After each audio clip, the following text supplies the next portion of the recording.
All right, George, we're recording. All right, fantastic. Yeah. So, hey, this is Gil Contreras, and And George Holt. we're doing this special edition of Ride Along Radio. And with so much going on, I just thought it was important for George and I to give our 2 cents about what we've seen. And I really wanted to talk with you, George, about a couple of things. Obviously, I want to talk about the riots. And I'm not even sure I want to call them a riot. I want to call it targeted looting throughout the more affluent I area. thought you were going to say uprising. No, no, no. It doesn't look like a riot per se to me. They're not just destroying a whole bunch of stuff. It's pretty targeted. So I want to talk about that. I want to talk about the police response to the quote protest and the looting, because they're two separate groups, two separate things happening simultaneously that law enforcement is having to respond to. I agree with that, and that's an interesting way to put it, and I didn't think of it that way, but yeah, you're right. I agree with that. And then, but I think before we get to the riots, I think I want to talk about the case itself of George Floyd, Officer Chauvin, the other officers that were involved in this. And I think that's a good place to start because I, as you know, have been called every name in the book by folks, but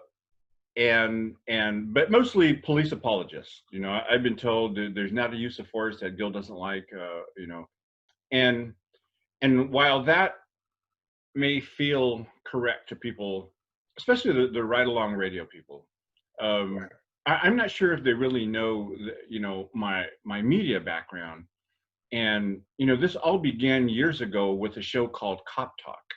Yeah, I remember. Yeah, I Right. popped And into you guys one night. you were a guest on there, and I had several guest hosts with me, guys that you would know. Officer Kent Sure. was one of them. Of course, Reginald C. Stewart, Miss Stewart's favorite son. Favorite son. He was one of them in those early days, and that was a radio show. It wasn't a podcast. We were on It was terrestrial radio back then. That's all you had, really. Yeah, we were 870 AM before it became The Answer, and then it was. Of course, I was at KPFK, where I won my golden mic and did news. And I've always approached media in kind of the same way that I approached investigations, and that is when an incident occurs, I always looked at it like, okay, so this thing happened. So there's some things I want to know. Why did this happen? Who was involved? And what's the motivation? What's the motive? I'm getting an emergency You get alert. that alert, that curfew alert. We got the one from Riverside County about an hour ago. Yeah. So, and that's one of the things we'll talk about in a few moments about the curfews and the efficacy of these things. So I get called a lot of stuff, and especially with regard to this one, because people saw the video of Officer Chauvin with his knee on the neck of George Floyd, and then just have all made the leap to, he put his knee on his neck and he's kept it there for 8 minutes. And I actually hear people using this term even in the news media. I just heard Chief Moore at a press conference put on by Sheriff Alex Villanueva. I just heard Chief Moore call it a homicide, calling it murder. Like, people are saying, we watched George Floyd get murdered by Officer Chauvin in that video. But just for our audience, those two terms are not interchangeable. And people like to sometimes use them as interchangeable, but you have justifiable homicide. You have, there's legal homicide. When somebody gets executed at San Quentin by a gas chamber, or they get the right old Sparky, that's homicide. It's just justifiable or legal homicide. So murder is always illegal. Homicide is not always illegal. Murder is a subcategory of homicide. Right. And then, from first degree to second degree to manslaughter and voluntary and involuntary manslaughter. And so, so of course, when I saw the video of Officer Chauvin with his knee on that guy's neck, and the guy saying, "I can't breathe," the guy saying, start calling for his mom. I heard about that part. I couldn't watch the video that long to hear that. I'm glad I didn't hear that, because Yeah, that's got to be tough. Yeah, and so you know, I thought back to the times when I had to use force. I thought back to the times when we held people to the ground like that, or we had to tussle with people.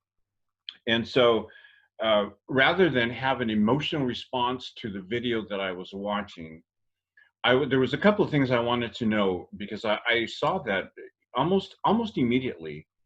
A lot of officers and officers that you and I both know, Yeah. and followers of the Ride Along Radio Show, almost immediately were condemning the officers and condemning their action. And some of them were referring to them as killers.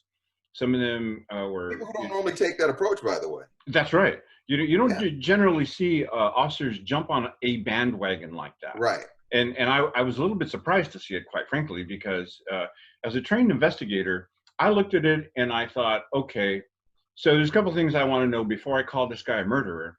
There's a couple things that I want to. My initial reaction is, well, I think that's a good place to start. My initial reaction was, why does that guy have his knee on that guy's neck for so long? Right. What is the reason? What's going to be the articulable reason this officer is going to put into a report and later testify to under oath about why he had his knee there for that amount of time? Because I can't explain it. I don't know why he did that, and only he knows why he did it. Right. And so, getting another alert, standby. But you know, even for watching the video for the period of time I did, which is not the entirety of the video, I don't know, what is it, 7 or 8 minutes or something like that. Even with that, I still, in the period of time I watched it, I wondered why he had his knee on the man's neck Right. for that long. Even, and I didn't watch the whole thing, you see. And so it went on for several minutes after I stopped watching it. And to know that he had his knee on the dude's neck the whole time, I just felt like, first of all, he was not fighting at the time. And you're supposed to apply those kinds of control holds when somebody is resisting and actively resisting. Now there's a difference between actively resisting and merely being non-compliant. Right. We've seen people go straight as a board, and to try not to get put in that back of that seat of that police car, they go stiff. Right. That's not compliance if it's not active resistance. And the other video that came out a couple days later, that's what you see. You see him kind of stiffening up like this. Right. Like I don't want to get in the back of the car. I'm claustrophobic, etc. Right. So the actions up to taking him down to the ground, those are all reasonable to me. Right. That's just how it goes. Right. Getting him hooked up, that's all reasonable to me. Now, when it comes to holding the guy down like that, at this point in time, and I was just having a conversation with one of our cop friends yesterday about this.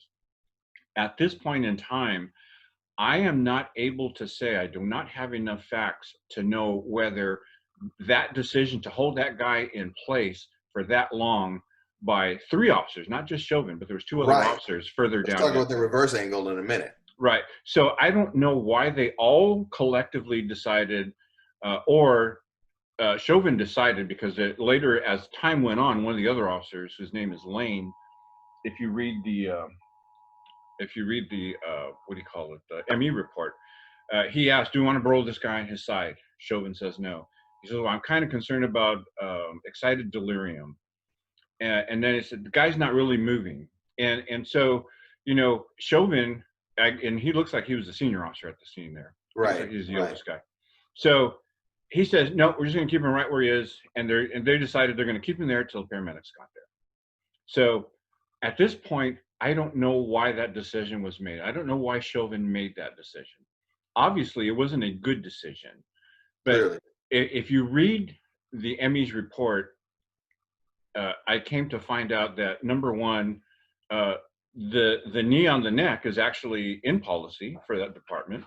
Right. And number two, positional asphyxiation has been debunked, and that was news to me when you told me that earlier today. That was news to me. Right. And so, can you explain that for the viewers, what positional asphyxia is and how it got to be debunked? So positional asphyxiation was a term that was created in response to a case called Price v. County of San Diego.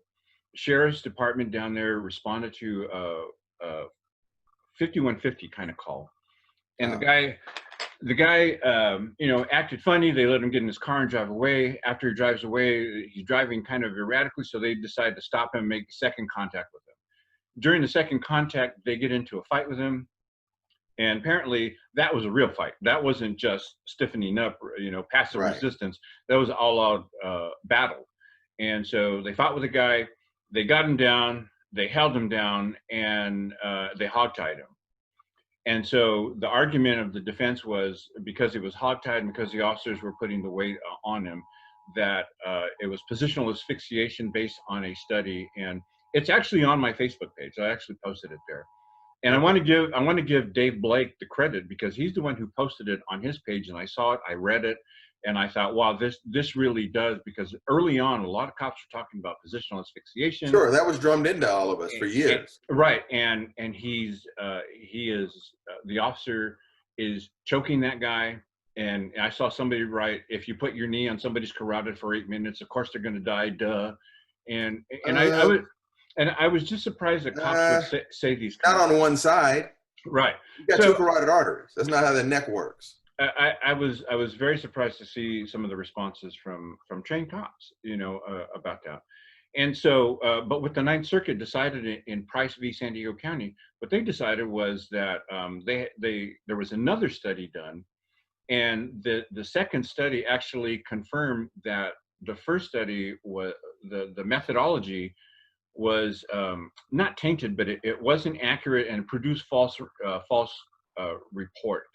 And so the court wasn't accepting it in that case. They decided that positional asphyxiation was a debunked theory. So it's no longer taught? Correct. So there's that. And then the other part of it, the argument about the George Floyd case was, people were saying, well, why didn't they do CPR while they were waiting for the paramedics to get there? They have a duty to do that.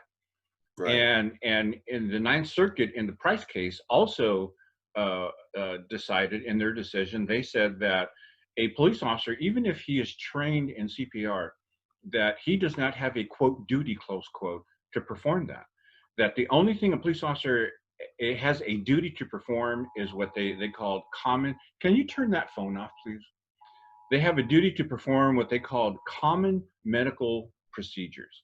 Uh-huh. And so that did not include CPR. So there's what would that be then? What falls into that? I don't know, putting a Band-Aid on somebody, wrapping somebody if they're bleeding, putting a bandage on them, just your basic stuff. But they had no duty to actually perform CPR and start doing chest compressions. So those two things are pretty important, because that's kind of why people think or feel, I should say, that George Floyd was killed by Officer Chauvin because he placed his knee on his neck and he kept it there for 8 minutes and he asphyxiated him and then failed to do his duty to revive him. And all of that is inaccurate. So at the end of the day, the truth about this case at this point, without the toxicology report, the Emmy report said that the knee on the neck was not the cause of death, and that the cause of death was actually George Floyd's underlying medical conditions.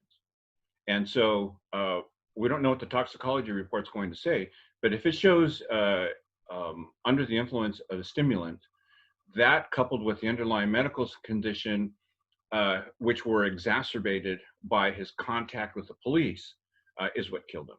So, well, there's a new report though. You know, the family had their own autopsy done.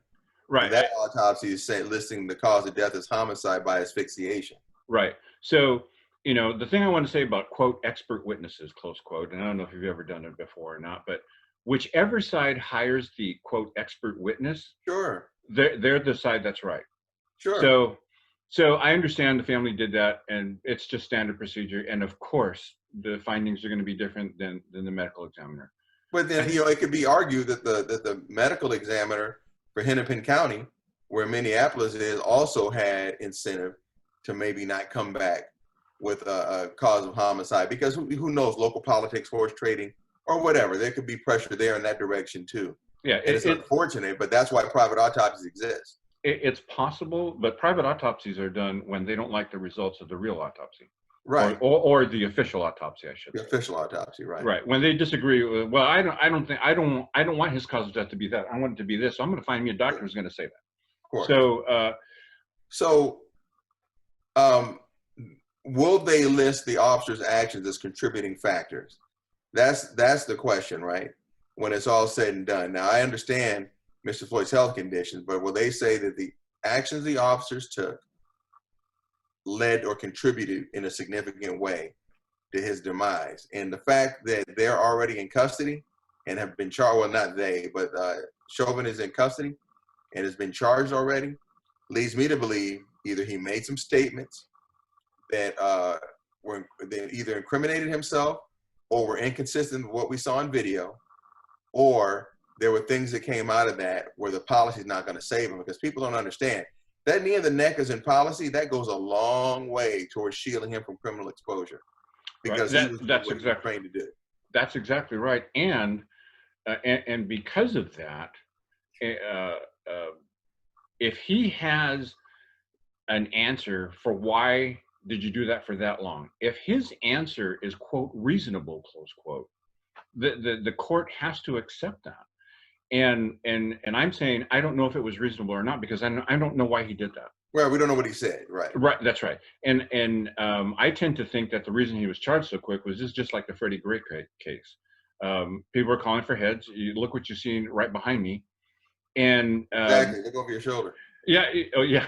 Finally, it's about time he gets out and gets in front of this thing and starts talking to these governors and talking to the American people. Well, talk And to American people too, right? Especially, right? that's right. Well, like, we can't rely on these governors, and certainly not on these police chiefs, because they've been all over the map and they've been wrong in their approach to all of this. But I want to get back to the case. So as I look at it now, with the information that I have, the ME report, um, the early arrest, just because somebody's arrested early it means absolutely nothing. And it really looks politically motivated to me. You know, when you rush to judgment like that, uh, all you do is you make the case harder for the detective. I think they're going to have a very difficult time. I Well, here's think. the other thing, though. There Uh, were other people who got interviewed. It wasn't just Officer Chauvin. I guarantee you, those other 3 officers who've been terminated, they got interviewed too. I'm And so, I'm what sure did they they did. say? What was the conversation amongst them? You see what I mean? There may be Right. some things that were said in those conversations that they said, okay, yeah, there's criminal culpability there. Go ahead and hook him up. So, I mean, it's really early to say that it was legit or not legit, but the video looks bad, and The I'm not video surprised that he's been arrested. the video looks bad. I'm not surprised he was arrested either. However, for political reasons, to try to appease people. But at the end of the day, as far as I can tell, as a trained investigator, as far as I can tell, there's no crime committed yet. And Officer Chauvin his actions may have contributed to the death. And I think the final report from the ME will say that. I don't think it will say contributed greatly or anything like that. I would just say it was a contributing factor, because that's how it looks. And based on his toxicology report, that'll be the decision about how high up the ladder do you go: involuntary, voluntary manslaughter, Right. murder, whatever. And so, but I think at the end of the day, Officer Chauvin is going to he'll get convicted of something. I don't think they can let that guy He's go. going to jail, man. They're not going to let it go. He's going to prison. And it's not going to be for a very long time. And it's certainly not going to appease these people who are, looting in the streets, and who is a separate group actually from the protesters who are actually out there, Right. In some protesting. cases, trying to stop the looters. Correct. That's correct. And so I thought it was important for us to give to put this information out there, and to put it to the Ride Along Radio audience, because this was the whole purpose of Ride Along Radio, was to be able to break down an incident that has become high profile in the media, and then say, however, from a law enforcement perspective, here's what the deal is, despite Right. how you might feel about the video that you saw. So I don't know. That's my initial impression of the video and the case as it stands right now. I see no crime at this time. I see Chauvin possibly charged or convicted of some sort of manslaughter, whatever the law says out there. And I don't see any charges against the other 3 officers. Well, again, depending on what was said, right? Here's the other thing. People say, oh, they fired them. Like, this happened Monday, And I think what, Tuesday or Wednesday, they said, oh, those guys are fired. And then Yeah. like Thursday, they said he's arrested. I don't know how they do things in Minnesota, but in California, unless that police officer is a new police officer who's still on probation with his agency, you can't just fire a police officer, hand him a piece of paper, hand him a pink slip, and tell them you're gone. Right. There are steps involved in that. There's due process, and this is law. This isn't department policy. This is state law that says there are steps to that. There's everything from your Skelly hearing to all the other things you have, you know, your IA interviews, all this other stuff, right? And a Skelly hearing doesn't happen immediately. A Skelly hearing, you know, would happen a week or so later because it's a very formal process and there's attorneys involved and the chief of police or the designee involved. And it's a big deal. So, and I want to add also that, you know, at the time, the police have a union, they have representatives. right. And when my partner and I, Scooby-Doo, when we became involved in an officer-involved shooting in November of 1987, our attorneys were called. They met us in the field, for God's sakes. Right. Oh, sure. They came out and said, okay, here's what's going to happen. Here's what you're going to say. Here's what you can say. Here's what, you know, they're going to ask you this. You're going to Here's what you have to say to who. Because there's two investigations that go on, the administrative investigation and the criminal investigation, and the two aren't supposed to cross. Right. You know? So me and my partner never talked to the DA's investigator, the rollout team. We never did talk to them, but I did talk to the homicide investigator from the sheriff's department. Yeah. You know, and well, he's doing the criminal though. And that's correct. That's correct. Is doing the admin. But you know, when he came in, he came in and he talked to my partner and I, and he told us, he said, you know, I've been out there. I have an initial idea about what happened, and in a moment, I'm going to ask you some questions. You're going to refuse to answer, and I'm going to go back out to the crime scene. I'm going to do my investigation, and then you guys, your attorneys, are right outside the door. So when I walk out, they'll walk in, and exactly. that'll be our contact. And then people look at that and go, well, how can you refuse to answer? Because you cannot be compelled to give up information against yourself in a criminal investigation. Now, when the police department comes in and says, we're going to ask you questions, your department doing the internal investigation, yeah, you got to tell. You got to talk. Right. And you can be fired if you do not talk at that point. But that's the two investigations that we're talking about. The criminal investigation conducted by whoever investigating you discharging your firearm in their jurisdiction, and then the administrative to see if you followed your department policies. Right. One for the law, one for policy, two separate investigations. Right. And that's why LAPD has a whole force investigation division. You know, they have force investigators. That's all they do, because in a big city like this, you know, police work is ugly. It's ugly work, man. Yeah. You know, and Joseph Wamba once called it, you know, hours of boredom marked by moments of stark terror. Yep. And I agree with that. And so in those moments when it's those moments of stark terror, when, you know, in those moments when you earn your money, in those moments when you're looking down the barrel of a shotgun at a guy with a baseball bat and making a decision whether to kill that guy or not.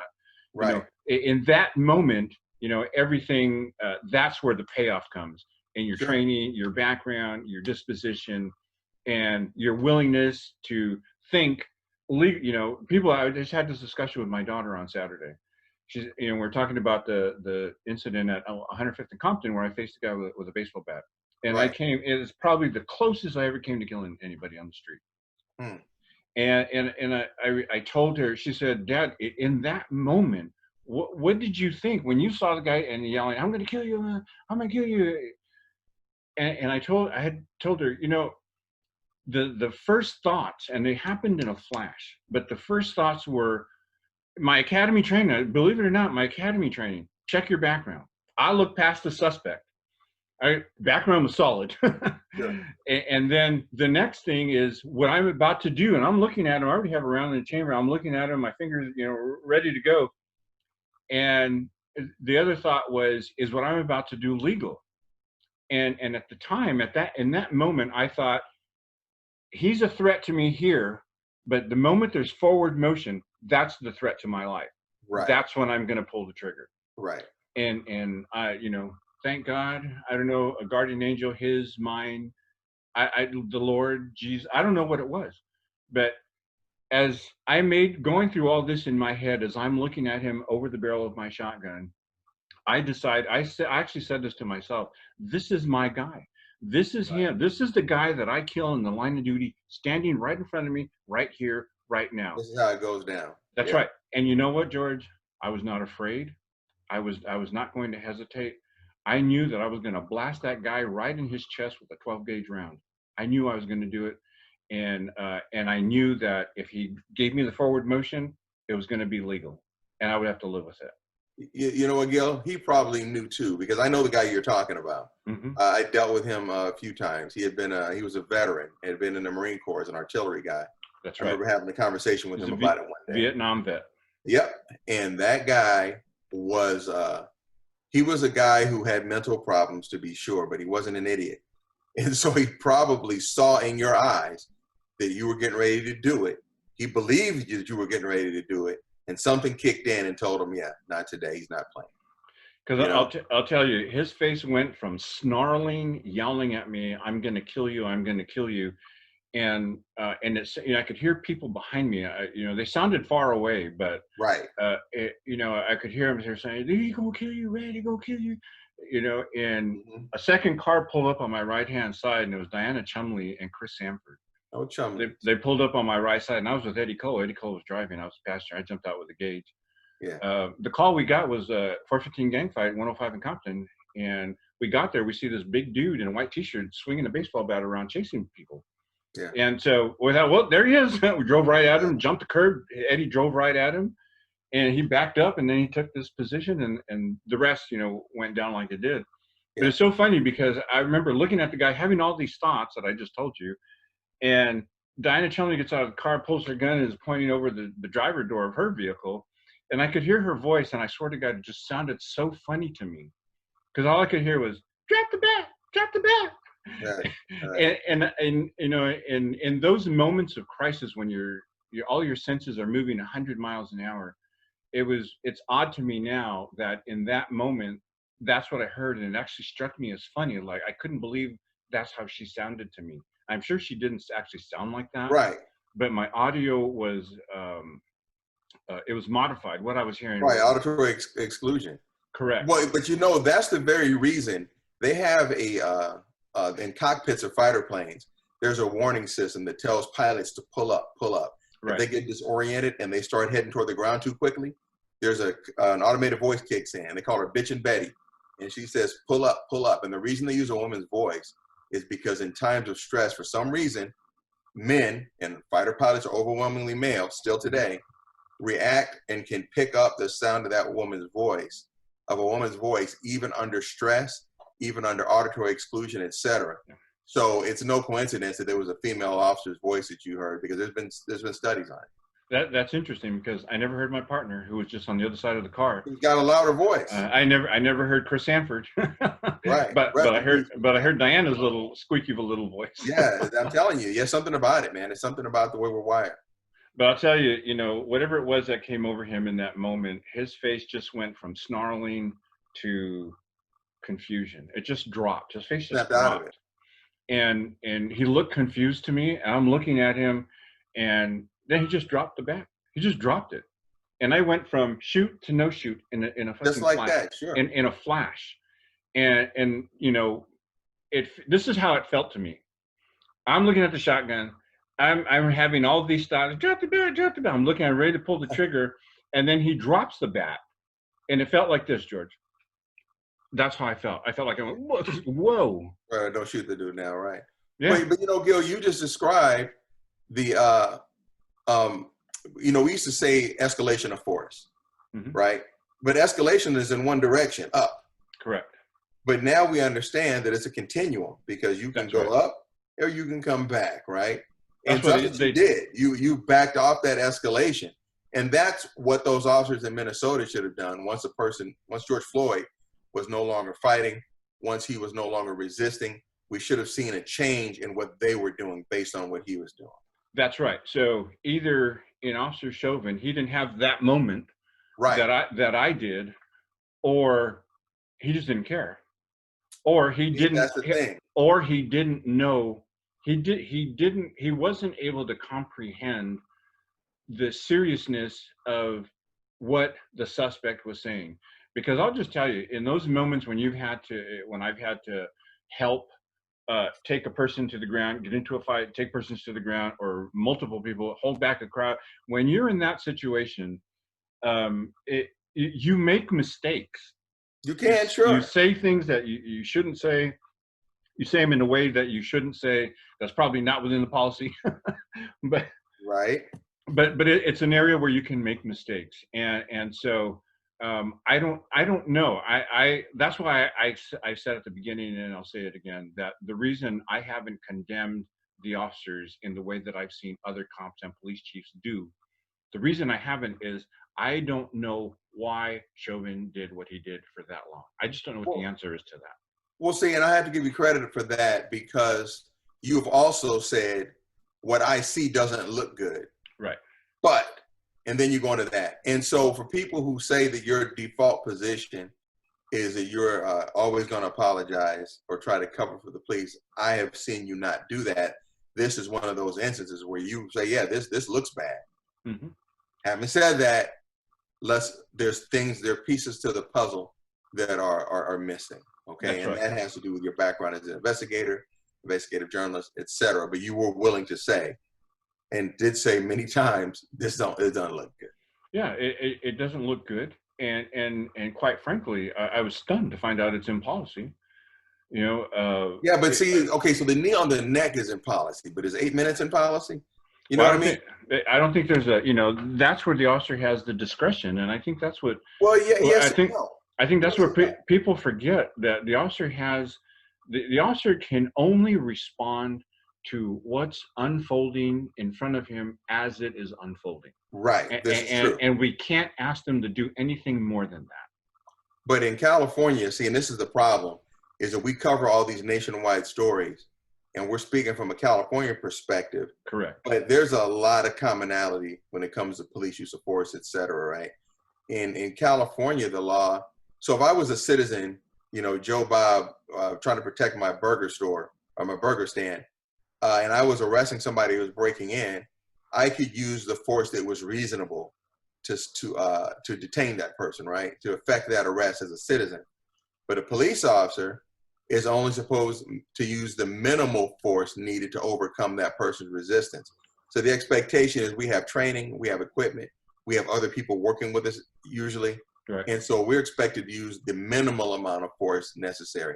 That's correct. And I want to also add that in California, the law says you have a duty to comply if you're a citizen. Okay, well, this is true, but that would be another. It's on right now. The video's up right now on Fox. Right. Yeah, that would be on that suspect. It doesn't help. It's not on the officer, right? That's something that applies to the suspect. That's correct. In terms of applying to the officer, you're supposed to use a minimal amount of force, which means it was like if I tase somebody, hit somebody with that taser, it gives them a 5-second ride. If the person is no longer fighting me, or just not being non-compliant anymore, I will leave the barbs in them. They're still connected up to the taser, so that if they start acting up again, I can re-energize those barbs and take them for another 5-second ride. I can ride that lightning, as we like to say, right? Right. But I don't just keep hitting it once the person stops. Exactly. I gotta wait for them to resist again, and then I can hit them with the dose of the Edison medicine again, right? That's right. But it's not something you continually do. So that's why I say in this case that he stayed in that same position. It could clearly be an issue and something he's going to have to explain. Not why did you do it, but why did you keep doing it? Why did you do it for so long? That's right. Right. And that's the answer that I want. And then I want the toxicology report. And then, based on all of that information, I will be able to better determine about whether I believe that guy should be prosecuted for a crime or not. At this point, as I've said before,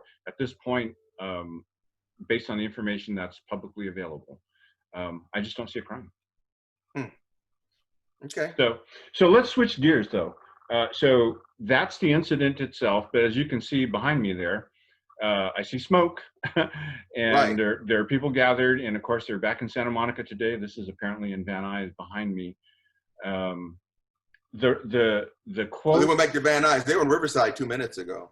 Yeah, well, they're all over the place. So I think there's kind of two things happening. One, they're kind of organic. Some are planned. and then it grows kind of organically as people see stuff and say, oh, let me join that. And then the other part is there's no question, and during the press conference that Sheriff Villanueva did today, that all of the chiefs of police and himself acknowledged that there are groups, mobile groups in vehicles who have targeted spots that they have cased out prior to. They all acknowledge that there's these caravans of vehicles with looters, not protesters, who are Right. targeting businesses, and they have made a conscious decision to scout out and target affluent areas. You know, that's why I'm not really calling this a riot, because it's not like 92. They're not just destroying everything in their own community. There's nobody shooting at the police. There's nobody shooting at the firefighters as they try to put out those fires. The fires are a distraction, and they're really after high value merchandise. And so the targeted groups, and then you have in the wake of COVID-19, Governor Newsom decided there's no more bail requirements. Everything's cite and release. Prop 47 legalized theft and narcotics use. AB 109 Legalized put theft. That's everybody a out. good one. Yeah, and then they started emptying out the jails to protect them from a dang virus. Right. So all these folks are Just out in there time now. for the riot. Yeah, just in time. They're all out there, and every progressive public policy that they ever wanted and couldn't get, they implemented as a result of coronavirus, and now as a result of the death of George Floyd, we see the criminal element being criminals, and taking full advantage of how stressed out the police resources are in almost every little city. Oh yeah, and that those who are not directly deployed are on alert, and they're probably going to get dragged into some of these cities because it's mutual aid. It's mutual Right. aid time. Yeah, So if I work for Manhattan Beach PD, and Santa Monica's got an issue, but Manhattan Beach doesn't, we're probably going to send some officers from Manhattan Beach up to Santa Monica to help. And right. The same thing at the airport. They got all those cops at the airport right now, and the airport is on alert, but the passenger load is down, flight traffic is down. There's a lot of cops laying loose around the airport right now that are probably going to get pulled by mutual aid to Santa Monica if they haven't already. Right, and in Santa Monica yesterday, there was Santa Barbara County Sheriffs were out there. Yeah, that's what I'm talking. I see that's a perfect Santa example. Maria PD, Santa Maria PD was out there in Santa Monica. Of course, the National Guard has, they've been called, and they're here now, and they're deployed throughout the city. Back. I got Randa the dope dog trying to get in the photo here. Yeah, those are CHP vehicles in the back there. Yeah, those are chippies, but in the other upper left-hand corner. I'm not sure where that is. It may be that area in front of the White House. It looks like the area in front of the White House. It does. That's where that is, man. That's the White House. Oh, that's the 405 freeway, I'm being told by associate producer Patricia. AKA Lebu. Yeah. So I I want human blockade down there. You see? Yeah. Yep. So I want to talk about police response for a moment. I watched the Chief Reynaud, Santa Monica PD, Chief Luna, Long Beach PD, and Chief Moore, LAPD, all yesterday. And they were being pressed by the media, and I got to hand it to Fox 11, the local. Those guys did excellent coverage. There's field reporters did excellent coverage. Their anchors, Alex Michelson and Christine Devine, they did an excellent job of questioning the politicians, and the bureaucrats like the police chiefs about what we're actually seeing and why weren't we prepared for this. Right. And the most interesting thing to me that all these chiefs had to say was they all thought that they had prepared adequately. They had deployed several hundred officers more than they would normally deploy on a Sunday, and they had they planned and hoped for the best. They hoped nothing to hope. they hoped that everything would go quietly. They had planned, and their tactics were for a peaceful protest where people come out, speak their mind, and then go home. That's And what we've seen that. But listen. I mean, more often than not, that's what happens, right? But sometimes it doesn't exactly. happen. But after the first night on Fairfax, the Grove, after that first night in Los Angeles where we saw that Beverly Hills, Culver City, after that first night, by the second day, okay, you should know, okay, this is a Yeah, little this is different. how it's going to go. Guys Because are then you driving have around. people who thought it looked like fun, Gil, and so they Exactly. figured, hey, let's go down there and get some of that. That's exactly right. Yeah. That's exactly right. And you know, vehicles driving around, young people attacking police cars right in front of the police officers. Nobody's doing Yeah. anything. People weren't walking out of stores with hands full of merchandise. Police allowing them to go because they don't have enough resources. The police chiefs waited hours to request the National Guard be deployed, and then it took them hours to get ready, and then it took them hours to get here. They didn't even get deployed till today. Yeah, that's amazing. I mean, to have, if you saw Long Beach yesterday, for the chief to come on at 8 o'clock at night and say the National Guard is now here. Well, great. Where were they at 4 o'clock in the afternoon where you needed them? They Well, were now nowhere apparently to be seen.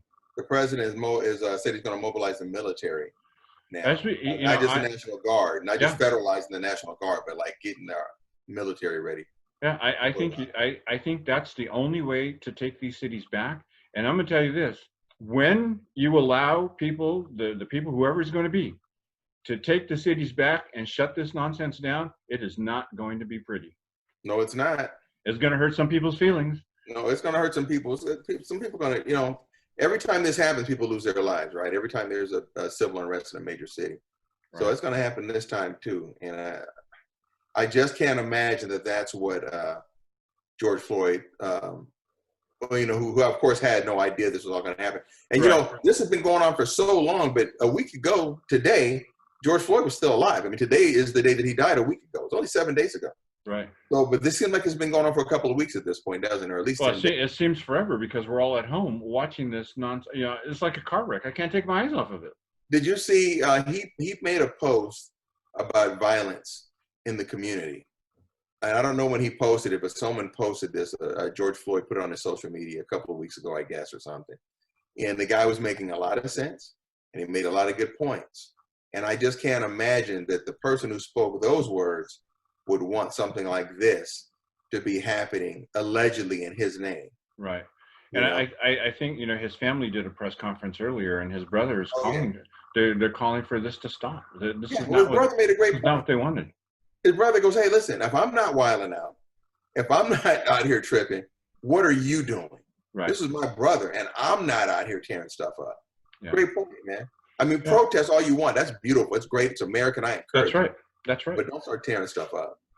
And, the last thing I want to say about the police response is it made absolutely no sense to me to watch LAPD officers, Long Beach PD officers, Santa Monica officers, sheriffs in all these different cities arresting, quote, protesters, close quote, for curfew violations at 10 o'clock at night when the looters, the criminals, and the arsonists were running free throughout the goddamn county.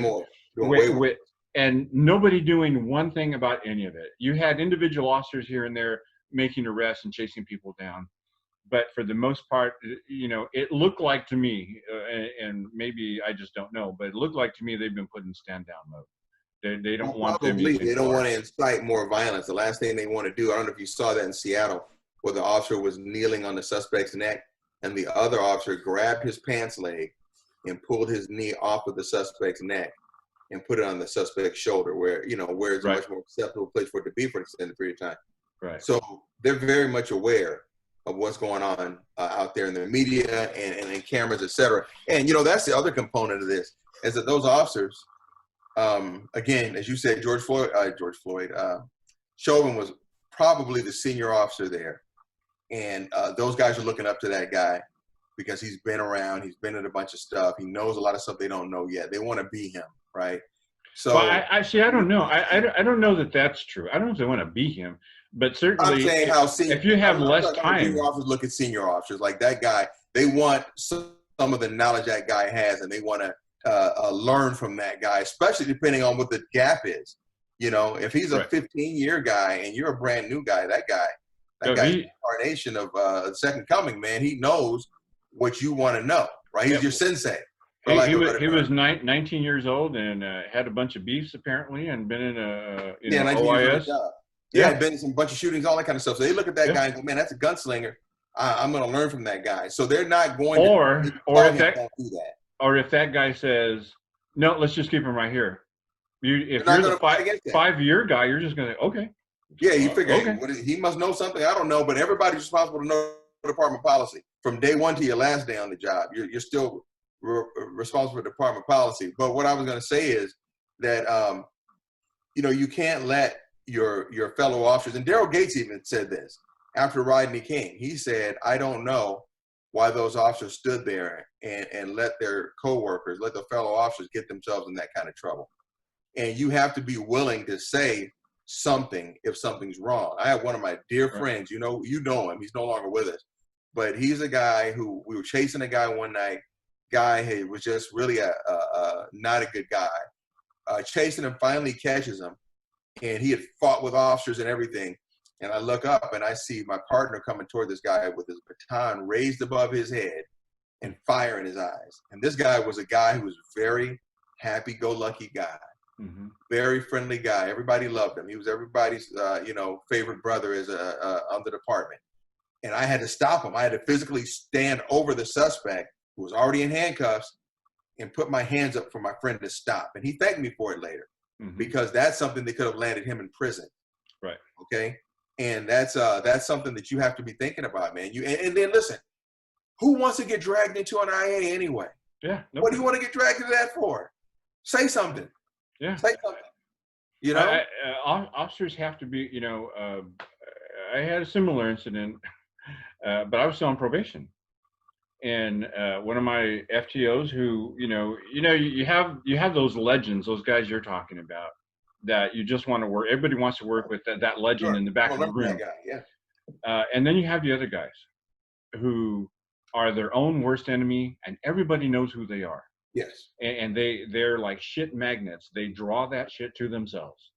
And most of the time you just go, oh, okay, that's on you, brother. You just kind of step away. Or the guy who takes a peaceful stop and turns it into a confrontation. That's right. Because he's showing up and running his mouth and talking real spicy to people when he doesn't need to. This guy that I'm talking about almost started a riot in Imperial Courts over a parking ticket. And, luckily there's just as it was about to pop off and everybody came out of the house and started, because we had to manhandle the dude by the car because he was like, what are you not talking about? A black and white happened to come down the street and saw us and, turned the lights on, rushed up. And we ended up having to, get a couple cars out there to get everybody back and sort this mess out. But, that guy had to eventually tell that guy. I had to have a come to Jesus with him and say, look here, man, you cannot put me in that position again. Because if you do, I'm going straight to the watch commander and we're done. This is it. At this point, I don't really care how this goes. I'm on probation. I understand that. But he was a guy that had a reputation for being an Adam Henry, and everybody knew that he was. And later, I had guys come back to me and say, hey, man, you did the right thing because, I didn't go get him in trouble, but, I had backing. You still checked him, though. From the senior guys. But I had backing from the senior guys who said, hey, man. And you checked him. And that goes a long way toward your rapport with your employees. Right. So I know where the line is for Gil. For Gil, the line is, I'm not going to prison for anybody. I don't care who this guy thinks he is. I'm not doing it. You want to go, yeah, I shouldn't have done that. Oh, okay, I'm not going to question people's tactics. It's their caper. I show up. Everybody's okay. I'm out. But if it's my partner, the guys that I worked with, we never did that. We never did stuff like that. I never had to say to any Scooby, Arona, Eddie Rat, Reggie. I never had to say to any of those guys, hey, man, stop. Don't do that. Well, because guys know that's bush league. Never had to say that. Yeah, that's not how I learned to do police work. Yeah, no, absolutely, man. Absolutely. So listen, I'm going to end this. Thank you for taking time out. I know everybody's busy with riots, and if you've got a security company, the phone lines are ringing up the hook. Business is booming right now. I'm sitting here fielding calls as we're talking. I'm getting I see that. So I'm going to let you yeah, get back to business, and I'm going to get back to my pizza here. And outstanding. Enjoy. so I'm going to finish this recording, and then I'm going to send it over to POTUS and see if she'll post it up on the Ride Along Radio Show. I just thought it was important for us to get Yeah, we out got to there talk about it, man. to our audience, and you know, you don't really get the full effect on Facebook. You know, you can get kind of snippy on Facebook, and it's not really who we are, and it's not really what we think, and that's what I Well, want it's to not do. intelligent discourse on a professional level like we're doing here, right? Right. So, I mean, that's kind of the deal. So you remember Jasmine Canick, who's been on our show Oh yeah. a couple of times. So Jasmine has asked me to guest on her show on Friday, also on Morris Media. And I forget the name of her show, but it's going to be on Friday night. And she wants to talk about Black law enforcement officers and how we look at both sides Mm-hmm. of the coin. Yeah. And she's got a couple of she's focused on the retirees because we can You can speak freely. speak freely. And that's it. That's what I plan on doing. So yeah, those of you who are watching this, tune in to Jazz Mechanic show. I can't remember the name of the show, but it's a new show on Morris Media, and I'll be on there talking with her Friday night. Cool. Well, for now, thanks for watching this episode, the special edition of the Ride Along Radio Show. I'm Gil Contreras. I'm George Holt. And we will see you next time. All right.